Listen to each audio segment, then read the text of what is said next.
Thank you very much, Dr. Bergsman, for that introduction. It's wonderful to be with you here. I would just like to say that over the years, I've found out that it's good for me to start with a slight disclaimer, saying that what you're about to hear is my opinions, that it's not my colleagues, not my university. My mother disagrees with me. Intelligent design is a, shall we say, controversial subject. So this is just me talking. And the title is something different from what's in the program. I think the program had something mild like the argument for intelligent design from biology. This is a little edgier, and I thought it might be fun to do that. But I'm actually going to talk about both of those topics, about the argument for design, and then switch over and tell you why I think design is not at all compatible with Darwinism. Okay, so let me start here. In this paper, I will argue 2 points. First, that some biological systems at the molecular level strongly appear to be the result of deliberate intelligent design. And second, that Darwin's theory of evolution by random mutation and natural selection, the dominant view in the biological community, is utterly incompatible with the theory of purposeful intelligent design. So first, the modern argument for intelligent design in biology. I am well aware that arguments for design in biology have been made before, most notably by William Paley in the 19th century. So I think it's important right at the beginning to clearly distinguish modern arguments for design from earlier versions. The most important difference is that my argument is limited to design itself. I strongly emphasize that it is not an argument for the existence of a benevolent God, as Paley's was. I hasten to add that I myself do believe in a benevolent God, and I recognize that philosophy and theology may be able to extend the argument. But a scientific argument for design in biology does not reach that far. Thus, while I argue for design, the question of the identity of the designer is left open.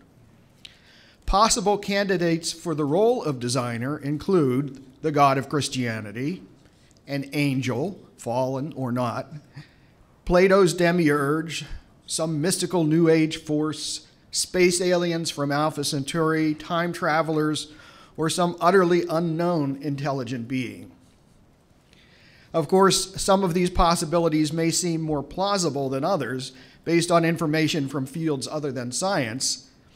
Nonetheless, as regards the identity of the designer, modern ID theory happily echoes Isaac Newton's phrase, hypothesis non fingo.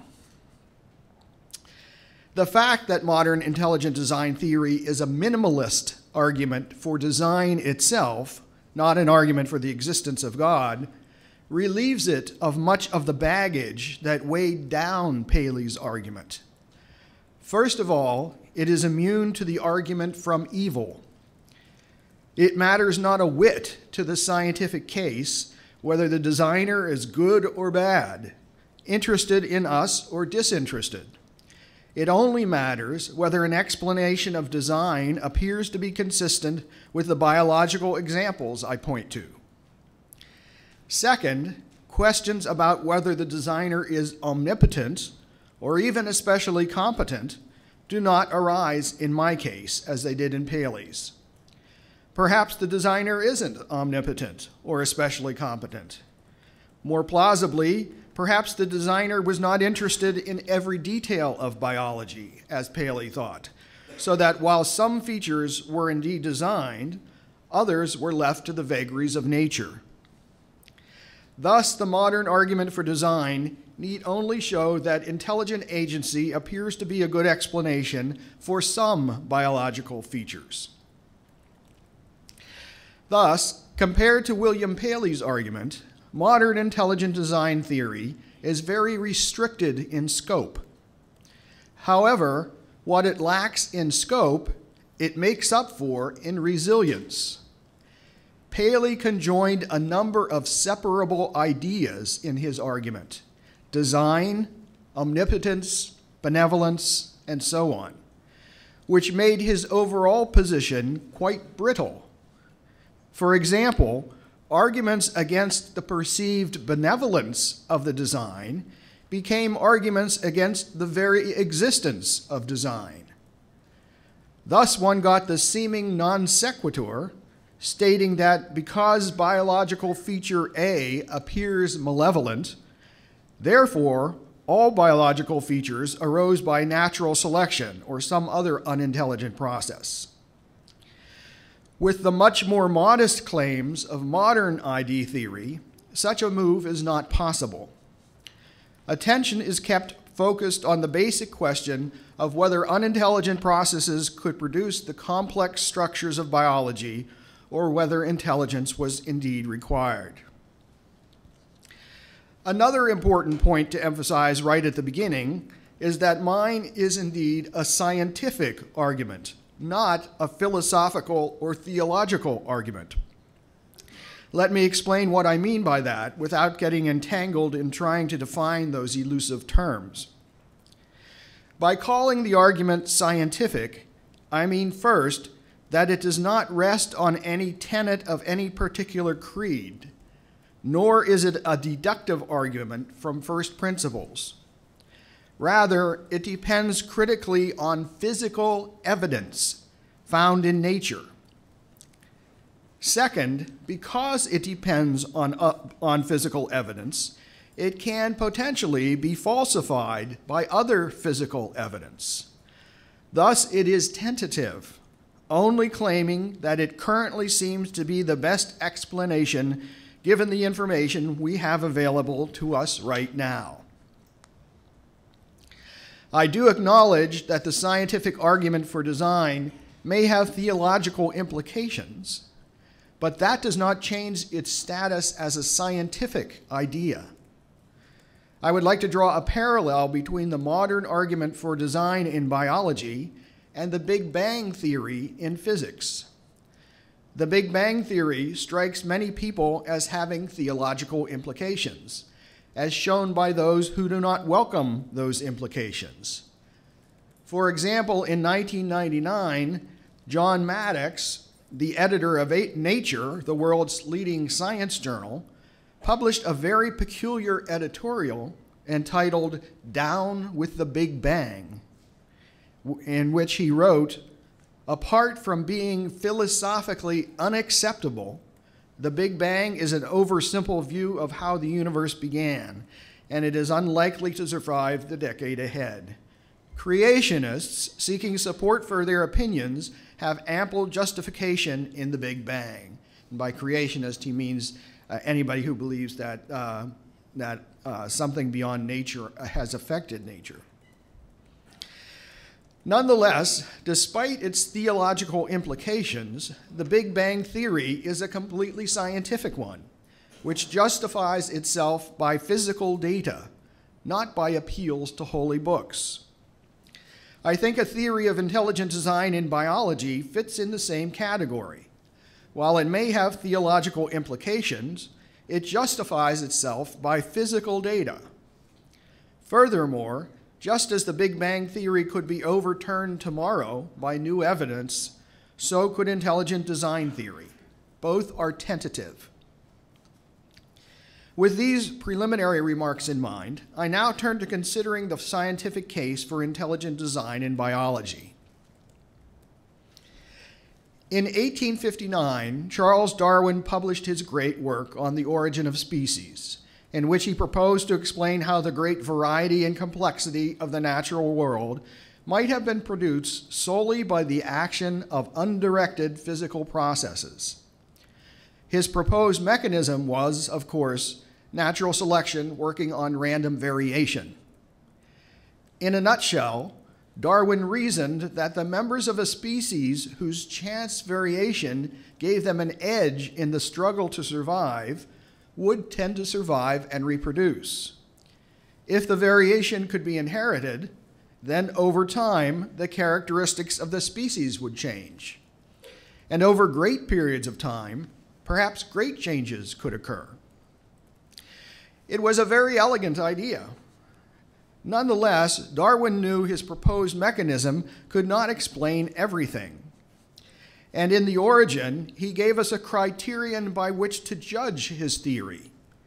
He wrote, "If it could be demonstrated that any complex organ existed which could not possibly have been formed by numerous, successive, slight modifications, my theory would absolutely break down," adding, however, that he could find out no such case.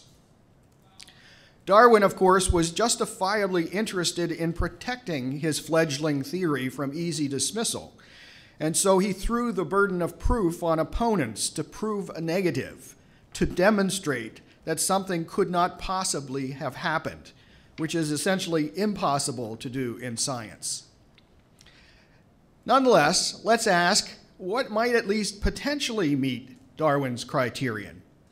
What sort of organ or system seems quite unlikely to be formed by numerous successive slight modifications?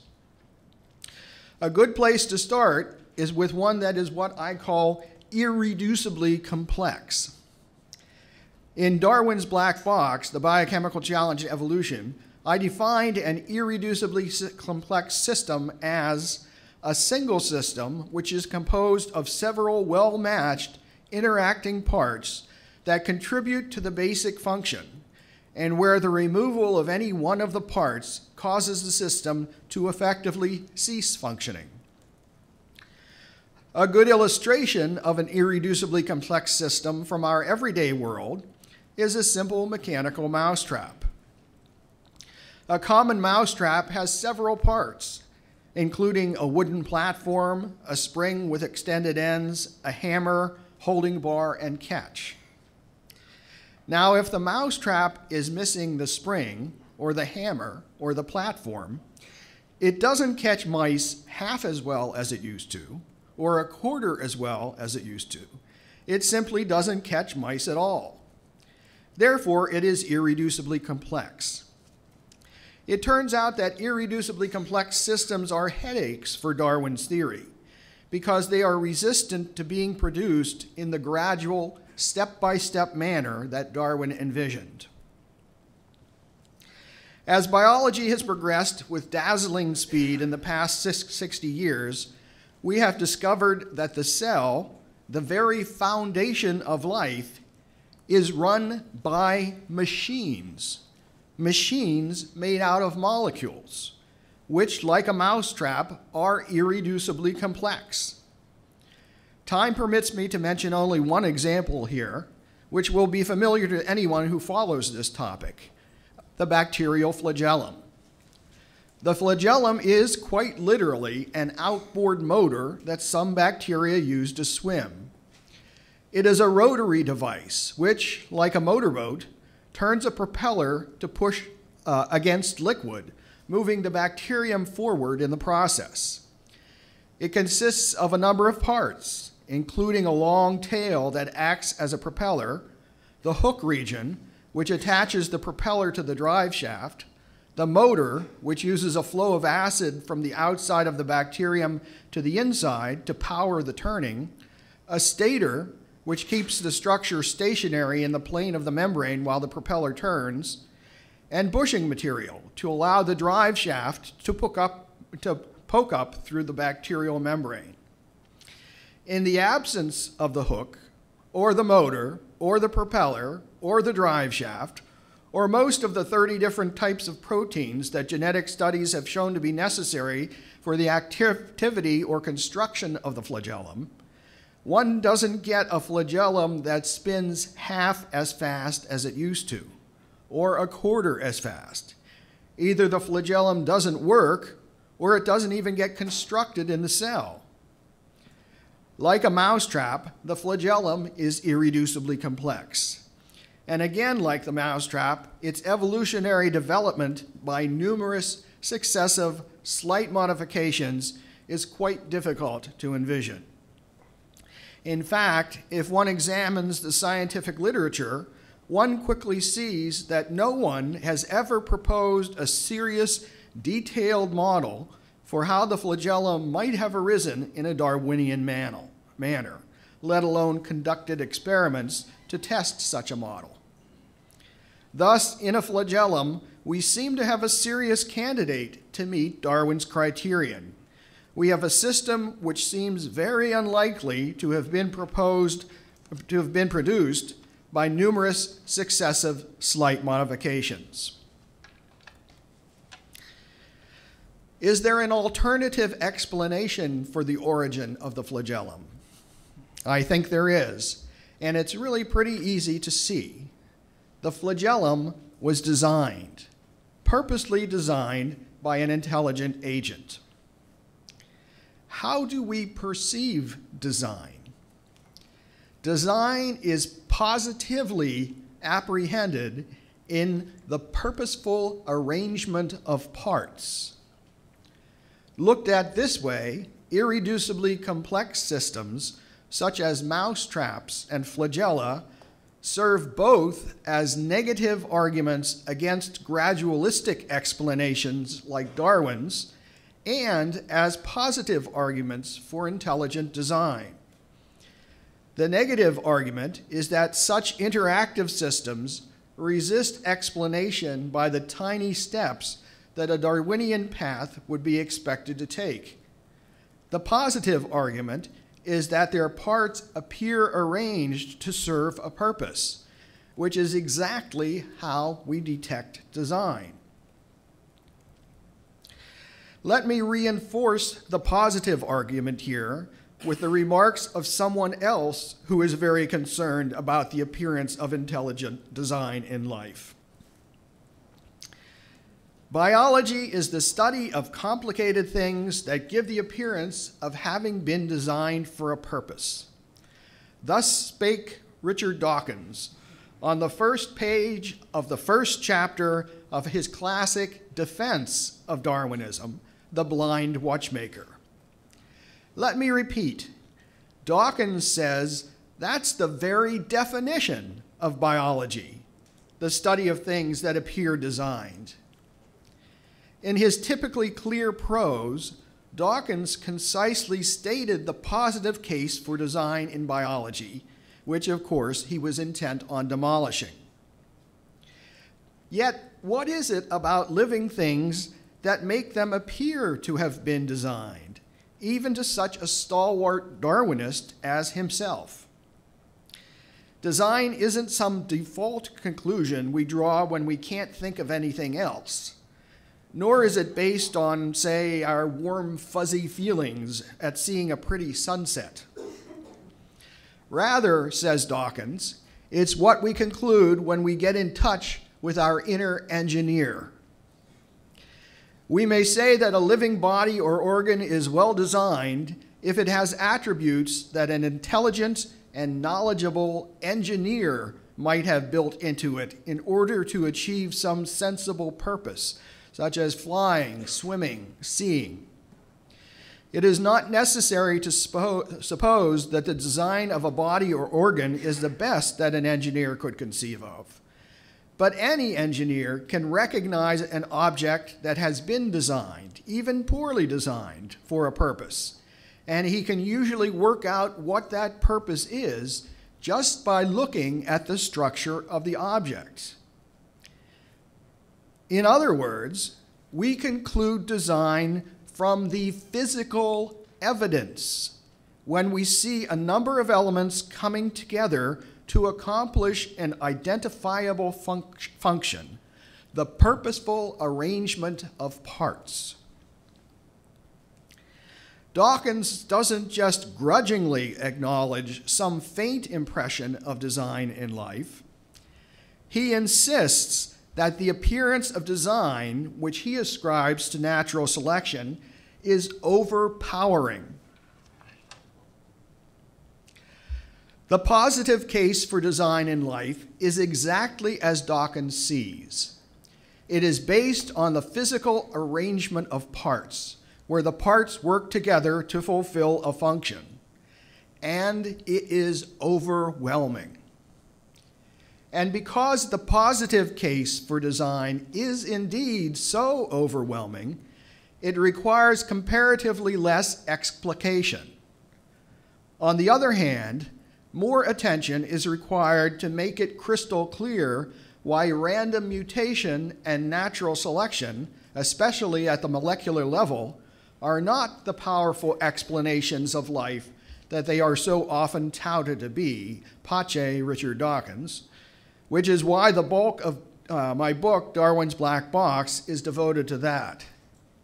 By the end of the book, we see that there is little relevant evidence to show how Darwinian processes might account for the elegant complexity of molecular machinery, that there is a formidable structural obstacle, irreducible complexity, to thinking that such a mechanism can do the job, and that the appearance of design is even more overwhelming at the molecular level than at higher levels of biology. Here, then, is the argument for design in a nutshell. Number one, we infer design whenever parts appear arranged to accomplish a function. Two, the strength of the inference is quantitative and depends on the evidence. The more parts and the more intricate and sophisticated the function, the stronger is our conclusion of design. With enough evidence, our confidence in design can approach certitude. If, while crossing a heath, we stumbled across a watch, no one would doubt, as Paley rightly said, that the watch was designed. We would be as certain about that as about anything in nature. Number three, aspects of life overpower us with the appearance of design. Four, since we have no other convincing explanation for that strong appearance of design, Darwinian pretensions notwithstanding, then we are rationally justified in concluding that parts of life were indeed purposely designed by an intelligent agent. A crucial, often overlooked point is that the overwhelming appearance of design strongly affects the burden of proof. In the presence of manifest design, the onus of proof is on the one who denies the plain evidence of his eyes. For example, a person who conjectured that the statues on Easter Island or the images on Mount Rushmore were actually the result of unintelligent forces would bear the substantial burden of proof that claim demanded. In those examples, the positive evidence for design would be there for all to see in the purposeful arrangement of parts to produce the images. Any putative evidence for the claim that the images were actually the result of unintelligent processes, perhaps erosion shaped by some vague, hypothesized chaotic forces, would have to clearly show that the postulated unintelligent process could indeed do the job. In the absence of such a clear demonstration, any person would be rationally justified to prefer the design explanation. I think these factors account to a large degree for why, much to the consternation of Darwinian biologists, the bulk of the public rejects unintelligent processes as sufficient explanations for life. People perceive the strong appearance of design in life, are unimpressed with Darwinian arguments and examples, and will reach their own conclusions, thank you very much. Without strong, convincing evidence to show that Darwin can do the trick, the public is quite rational to embrace design.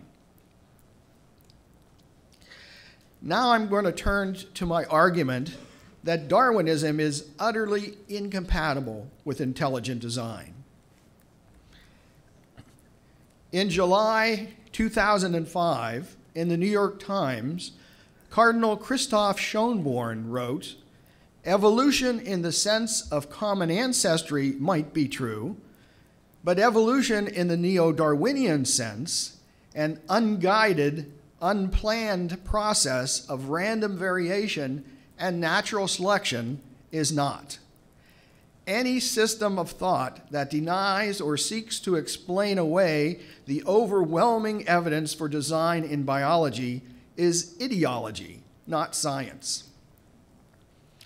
I think these two sentences of the Cardinals capture the crux of the discussion, and I think Cardinal Schönborn is exactly correct here. Now, let me explain why.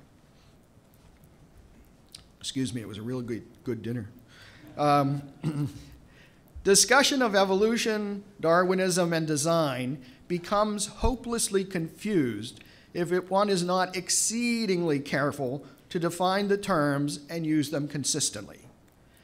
The definition of evolution that I will use is simply descent with modification, nothing more. That is, I use the word evolution to mean that organisms are related to each other by a process of physical descent, but the mechanism driving the origin and major changes in life is left unspecified. Now, by itself, such a restricted notion of evolution, while interesting, has very little limited importance to philosophy and theology. As Cardinal Joseph Ratzinger wrote in 1986 in his short book, In the Beginning, A Catholic Understanding of the Story of Creation and the Fall, it is the affair of the natural sciences to explain how the tree of life in particular continues to grow and how new branches shoot out from it. This is not a matter for faith. Most difficulties on the topic arise only when we begin to discuss the mechanism of evolution. That is, what exactly caused the major changes of life? What caused life to evolve into intricate and complex forms? On this point, the future Pope Benedict XVI was clear. He wrote, "Let us go directly to the question of evolution and its mechanisms. Microbiology and biochemistry have brought revolutionary insights here. They have brought us to the awareness that an organism and a machine have many points in common.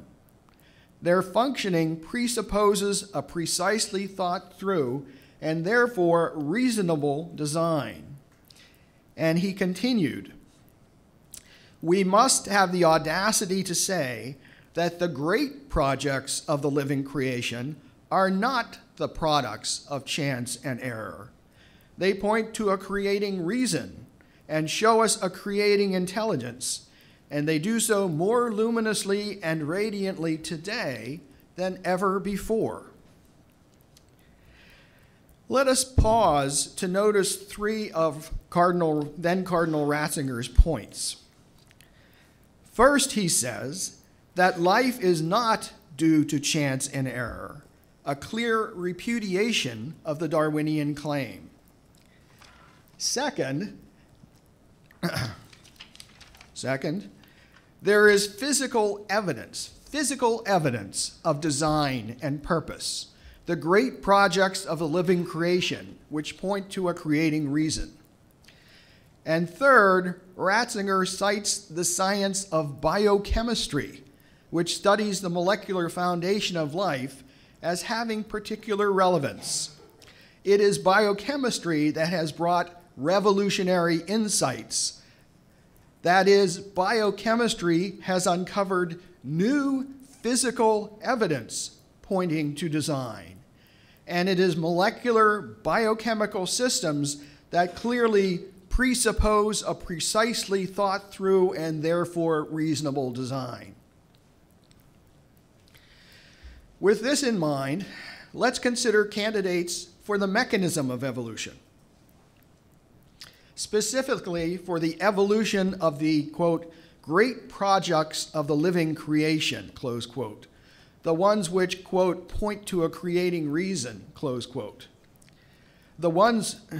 Let's consider Darwinism.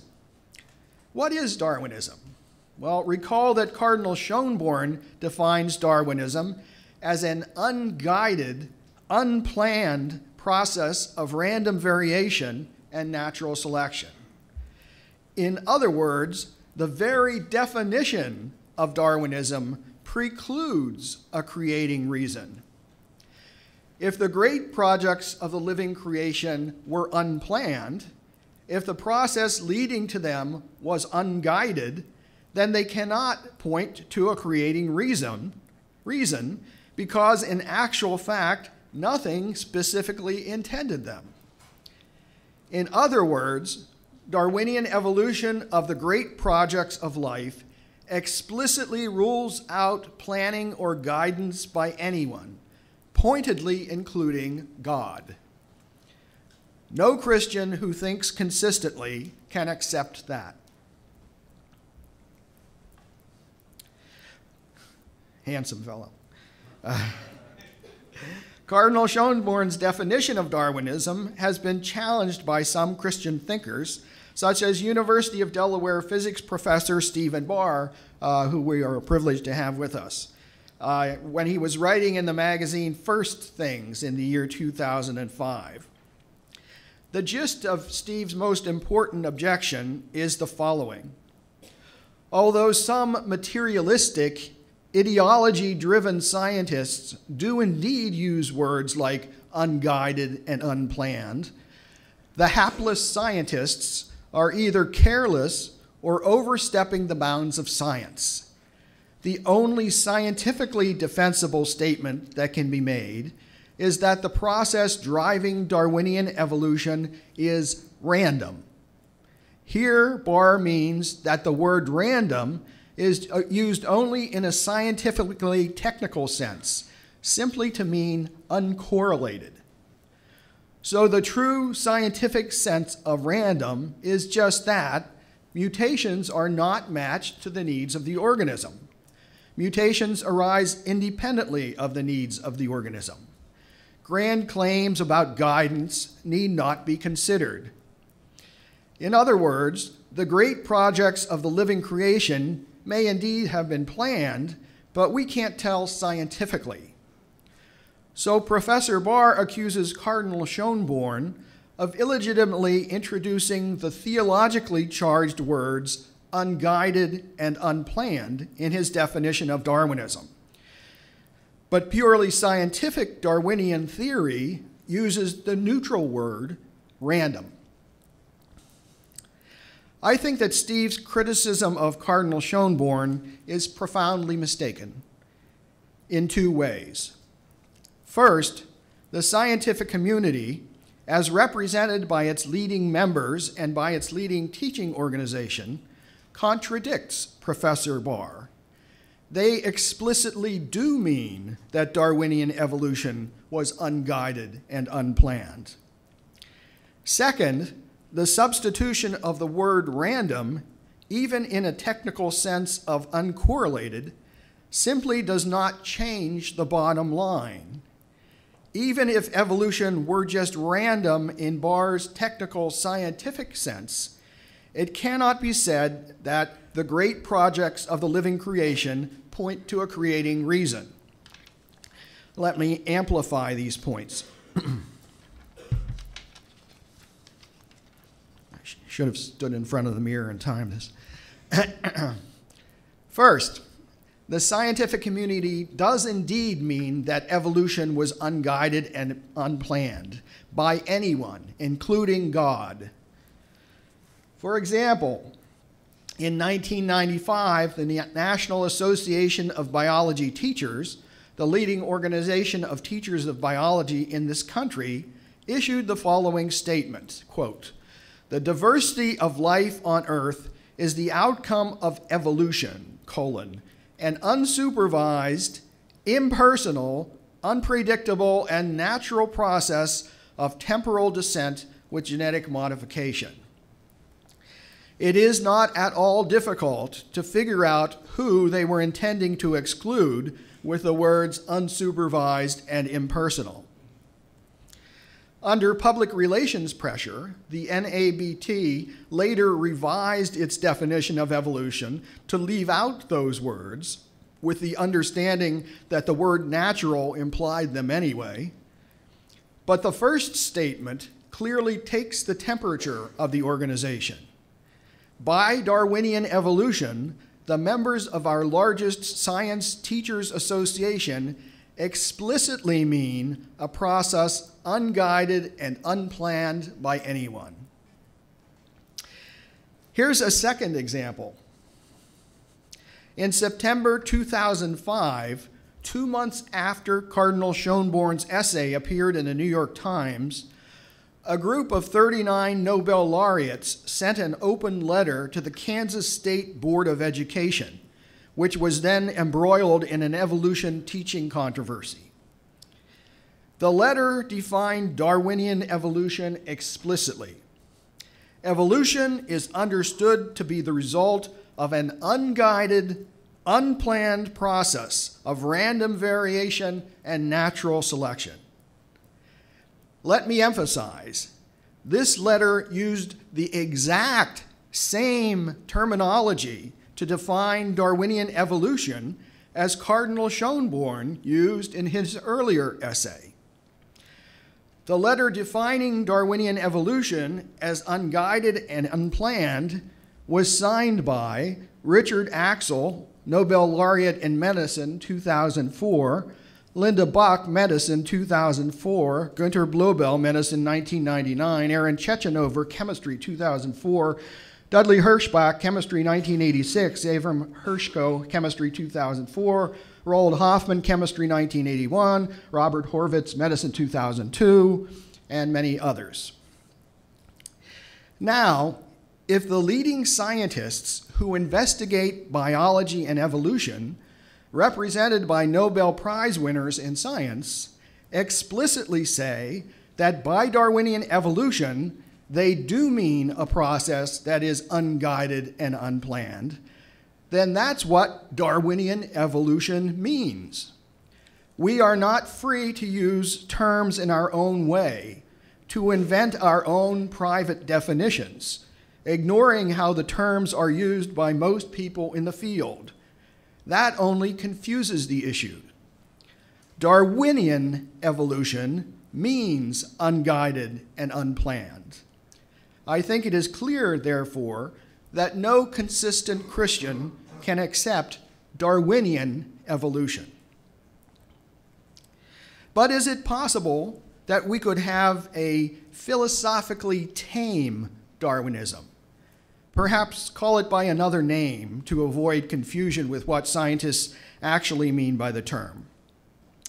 Tamed Darwinism could mean something like what Professor Barr had in mind, that mutations are technically random, uncorrelated with the needs of an organism, but that definition would carry no philosophical implications about being unplanned or unguided, as the Nobel laureates intended.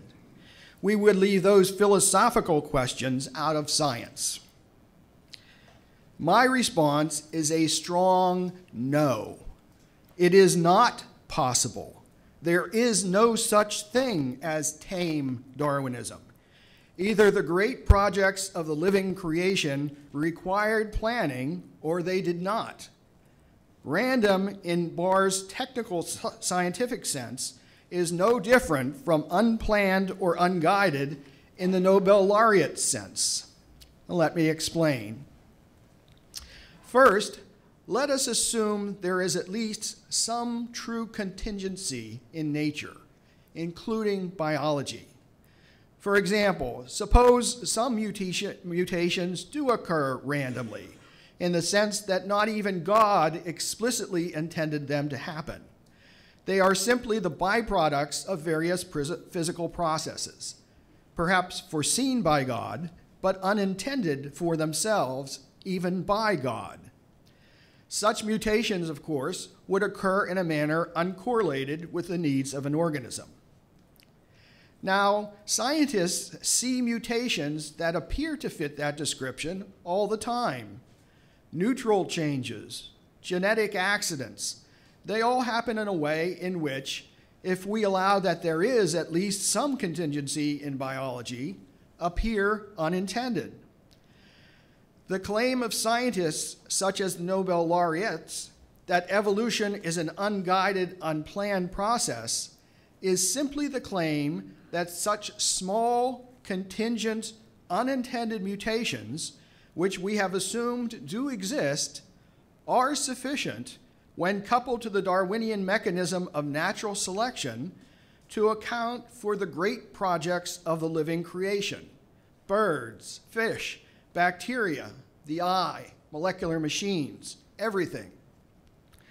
Nothing further is necessary, no planning or guidance. So Professor Barr's use of random in the sense of uncorrelated is a distinction without a difference. If the mutations that build the great projects of life are simply technically random or uncorrelated, then they are indeed unplanned and unguided too. And if random mutations can be put together to form the great projects of life, then those features of life needed no design. One objection that is often raised is that perhaps God designed the laws of the universe in the knowledge that they would lead to some sort of life. So in that sense, at least, we can say that God is the designer of life. But such a view falls radically short. Consider the kaleidoscope. The kaleidoscope is a toy containing small, brightly colored, tumbling objects and a set of mirrors which reflect the view of the tumbling objects into repeating symmetric patterns. The inventor of the kaleidoscope can be credited with planning a machine which makes pretty patterns, but he can't be considered responsible for individual patterns that a kaleidoscope forms.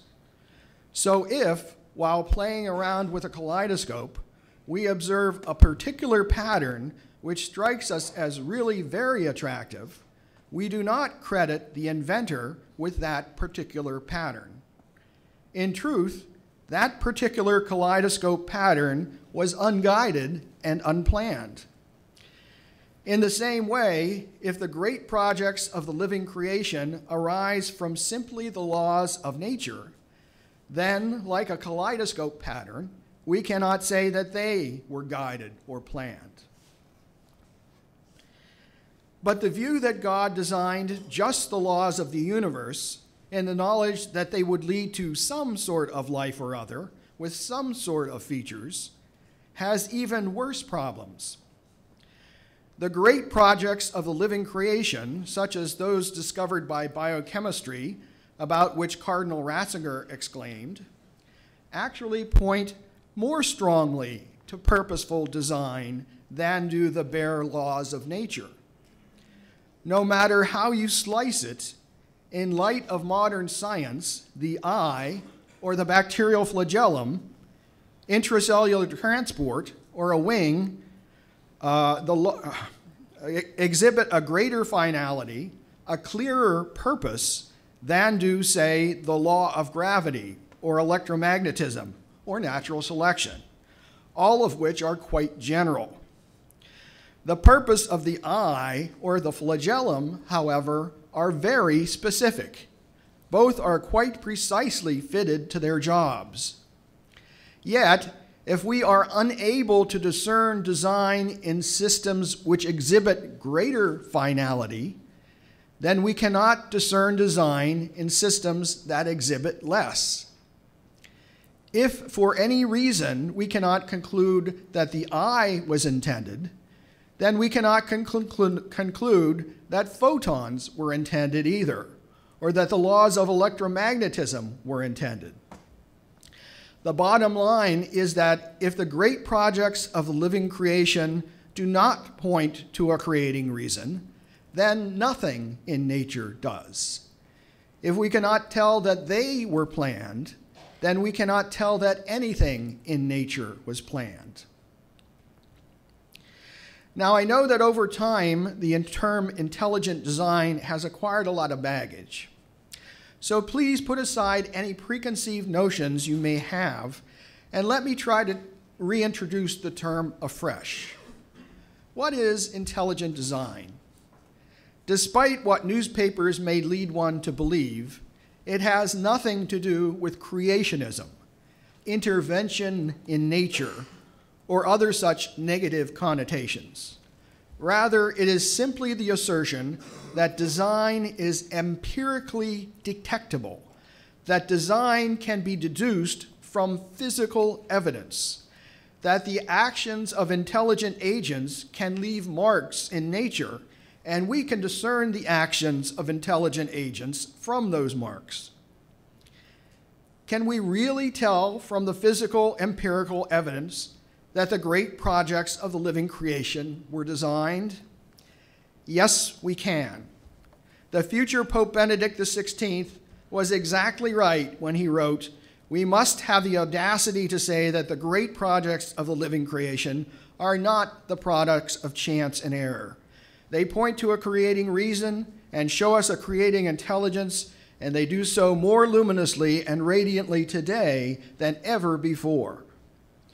In other words, if we agree with Benedict XVI, we must have the confidence to say that the physical evidence shows such things as the eye, wing, or molecular machinery were planned.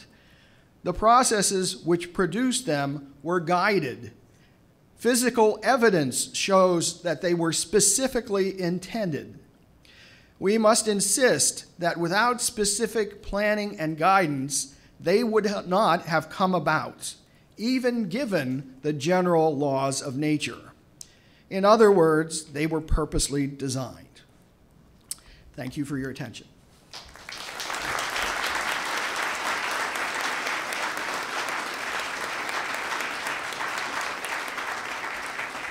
First, I want to thank Dr. Behe for his relatively clear and very concise presentation, and also for this opportunity to respond to it. So we get this mic in the right spot here. All right, I think we're good. Now, as he mentioned, there were two central points to his talk. The first was that certain biological structures appear to be intelligently designed because they exhibit what he calls irreducible complexity. The second was that Darwin's theory of evolution by random mutation and natural selection is incompatible with design. And further, he says that no consistent Christian can accept Darwinian evolution. Okay? While it'd be interesting to debate the concept of irreducible complexity, due to limits of time, I'm going to focus on the second claim, partly because it's much more expansive, and it is one that I believe is much more important to address if one desires to get to the heart of the debate regarding Darwin's theory. Now, Dr. Behe made the very important point in his talk. He's saying discussion of evolution, Darwinism, and design becomes hopelessly confused if one is not exceedingly careful to define the terms and use them consistently. And I couldn't agree with him more on that point. But in addition to that, when one is evaluating the compatibility of Darwinism and Christianity, it is even more important to clearly distinguish between the scientific and philosophical meanings of the term Darwinism. Okay? In a nutshell, Darwin's scientific theory states the following, and this is what Dr. Behe had mentioned.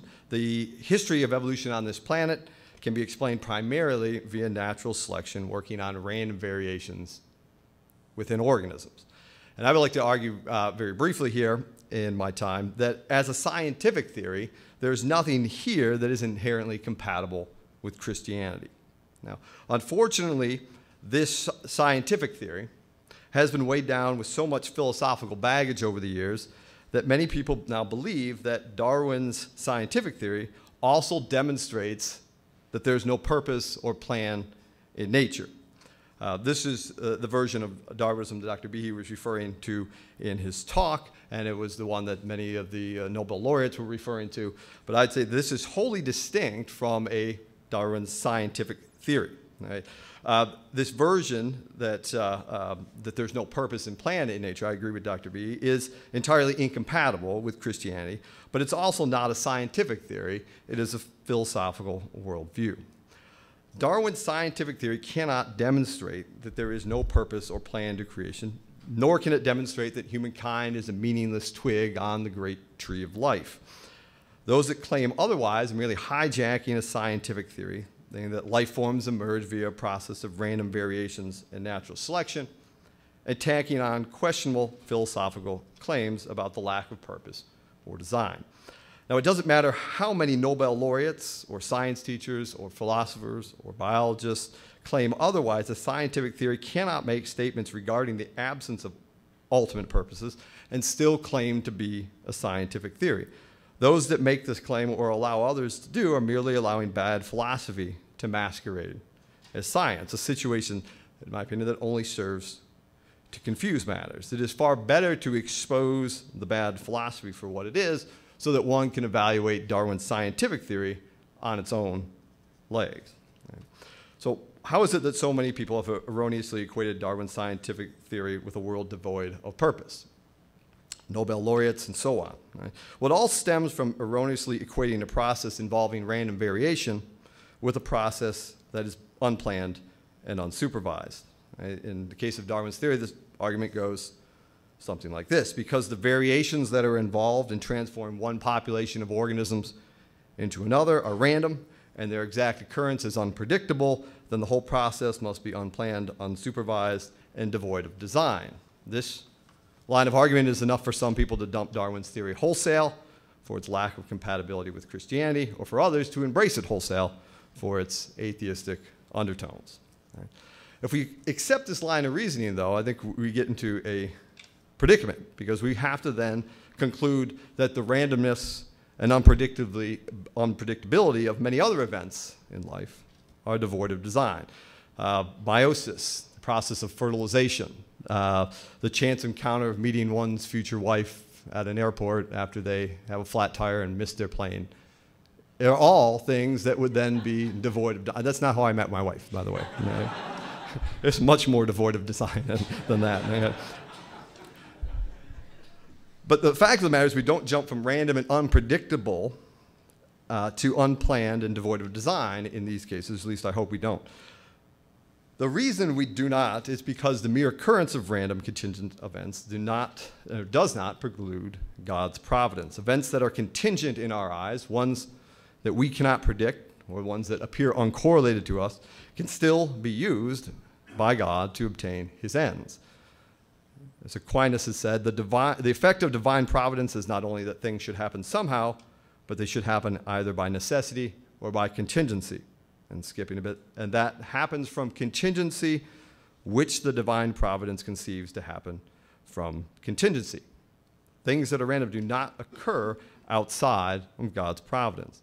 The point here is that nothing in Darwin's scientific theory is incompatible with Christianity, because randomness and contingency can be entirely compatible with a loving, all-powerful creator who allows these events to occur to fulfill his own ends. Now, despite this, there's a second point I would like to make that builds off of this. This is that despite because of all the randomness and unpredictability they see in evolution, atheistic Darwinists continue to fall all over themselves to point out how contingent and chance events run evolution, as if that somehow magically removes God from the picture. I mean, all the time you hear, well, if the asteroid didn't hit Earth 60 million years ago, humans wouldn't be here today. Right? Putting aside the scientific problems with that argument, one of the biggest ironies, I think, of the situation is that these atheists, preoccupied as they are with the random aspects of Darwin's theory, fail to acknowledge the elephant in the room, which is that there's an immense amount of order that is required for his theory to even get off the ground. Natural selection cannot work without the universe that we occupy, and that requires a huge amount of order. I mean, natural selection is not a thing. You can't point to it, well, here's natural selection, look at it. It's a process that works on something, and it works on nature. Right? So it is this order that I think in the universe that helps direct and, more importantly, point to a creator. So contrary to what we might think in some of our weaker moments, we do not live in a chaotic universe. Turning to Cardinal Schoenberg again, as Dr. Behe had in his talk a couple times, I'll take a quote from one of his lectures. He said, "The entire scientific enterprise is the discovery of the order, laws, connections, and relationships. It is the discovery of the letters, the grammar, the syntax, and ultimately the text itself that God has put into the book of creation. Now, this text that has been written into the book of creation is not simple to decode, but what has been deciphered at this point is breathtaking in scope and elegance. Studies have revealed a universe that seems beautifully balanced to sustain life, a universe that is deeply relational in ways that are still puzzling to the best scientific minds, a universe that is remarkably intelligible and ordered, and for the purposes of my talk, a universe that I believe is remarkably suited for natural selection. Now, what do I mean by that last point? Right? For natural selection to work, it absolutely requires the existence of specific, stable, ordered entities, namely organisms or some type of molecule. To sift through, the natural selection has to have something to work on. Right?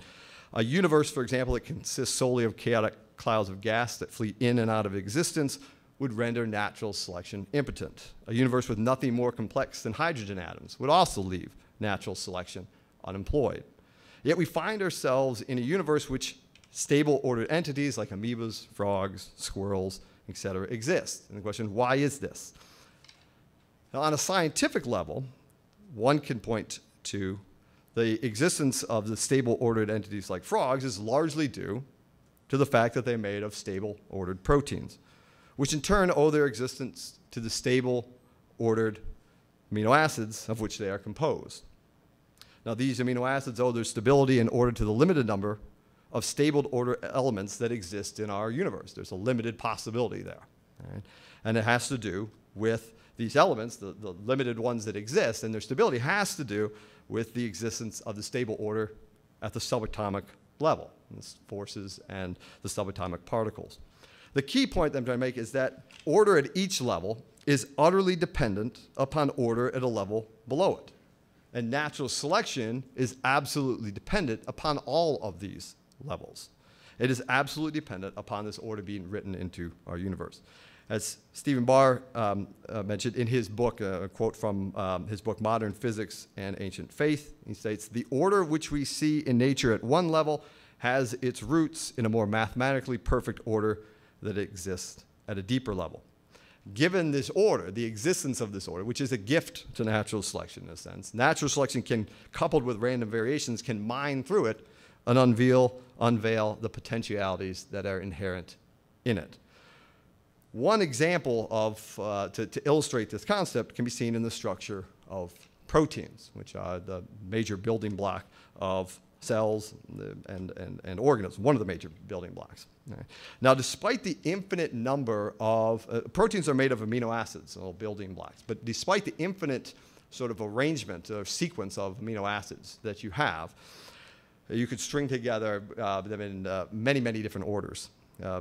Nearly infinite array of orders. They all will collapse or fold into two stable ordered secondary structures, alpha helices and beta sheets. In addition, combinations of those then fold into about 500 or so basic protein forms or folds. Forms that are based upon the order that is inherent in the amino acids themselves. So why do proteins fold into alpha helices and beta sheets? Why don't they form into other things? It's largely because of the structure of the amino acids, the backbone of them that they all share, that is based upon the chemistry, which is based upon the physics that underlies them. Now, this should be a breathtaking realization. It was to me when I came across this in graduate school. Despite an infinite number of possible combinations of amino acids, only a very limited number of possible protein forms appear to be stable in our universe. In fact, totally divergent sequences, so you can have proteins that are made of totally different amino acids, will fold into very similar structures. Right? These forms are not being imposed upon the proteins, but they are actually part of the very nature and action of proteins, which have the ordered chemical and physical laws built into their very being. Natural selection does not have to construct these forms from scratch. It merely uncovers what is already there. Right? Conway Morris, in his book, Inevitable Humans in a Lonely Universe, captures this notion on a much grander scale. His argument is largely based off the fact that certain structures or behaviors appear repeatedly throughout evolution in distinctly different branches of life. Examples include camera-like eyes, echolocation, viviparity, And there's many, many others. It's an excellent book. I'd recommend it to anybody. Morris argues that given the ordered structure and the constraints that exist in our universe, these specific structures or behaviors are so robust that natural selection, coupled with random variations, will find them repeatedly. The exact pathway may be unpredictable to us, but just like a rock, when it bounces down a hill, takes an unpredictable pathway, it will reach the bottom. The end result is not necessarily random. So in conclusion, when we look at evolutionary history, it is certainly clear that it is influenced by chance encounters and random events.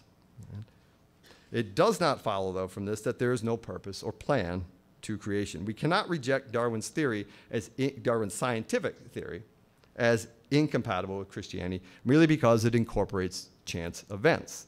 Such chance events can be part of God's providential plan, just as the chance encounters of our everyday life can be fraught with transcendent purpose and meaning.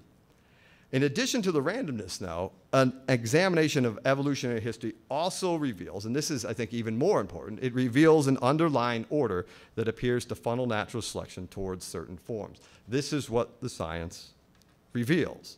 And if we step back from this and reason more broadly, then we can see that the scope, that more broadly than the scope of science, and I use that in the term of the modern empirical sciences, allows, we can see that it paints a picture consistent with the God who has endowed the universe with the order and creative capacity to carry out his plan. Thank you.